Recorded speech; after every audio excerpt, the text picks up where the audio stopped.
the implementation of the Pasundayag celebration. Dayon ko ay, how will you implement it that you are promoting competition and unity among the students given the fact na ang Pasundayag celebration was not pushed through for pila ka years na because of the ang underlying problem na every time in ay Pasundayag celebration, there is always a division among the department societies na kausap GITS and ESETs.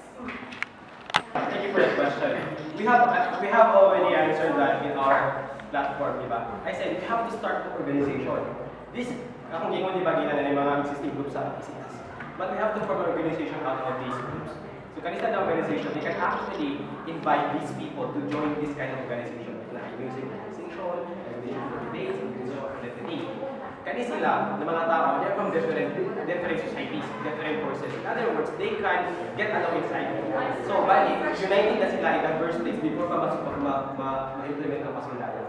So, there's a competition at the end of the day. Of course, it's Pasundayag. But the friendship that they built up inside the organization will always be there.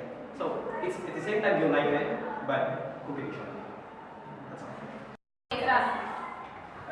If ever di ako mo daw, I will make sure na Pasundayag second sem, hindi na ko na siya yung para sa inyo guys. Hindi na ko na siya yung sa first sem. Why? Ang first sem ako, daghan na kayo na charter week, na palakasan, napay uban pa ng mga event, napay ICCF, napay fiesta, daghan na kayo taong, daghan na kayo taong mga walay mga klase mo nang ubang sigante mga bagsak. Ano siya? Anong mapasundayag ta? Dahil dili, ang tama ko lang kayo pumunta na, magwa pa din kong budget. Asa ko magwa budget? Waon ako ng budget sa second sem. Second sem ng assessment fee. Mo na gamito na to. Mo na siya itong gamiton aning event. Then, nga daw ay siya, kung sahod daw, last few years, wala siya naitabo kay tungod gamay na gila ang komsay. Dili siya makakompete sa JITS. Then ang JITS dito makakompete sa mga society. Ano, dagdan ba kayo ni? I mean, ano madayog magtipok tanan. Tipokon na ko tanan ng mga students, alphabetically ikuan yun. Then magbahin ta. Ang kaning 5 first nga A, isumpay sa B, isumpay sa D. Bahinon ka mo kaupat. Dili ka mo bahinon katulong ano. Naay babae, bahinon ka mo kaupat. I mean, kanin siya na team, buta na to, kanin na team Churba, team Ekek, ano ba? Bahinon na to na siya na kuan.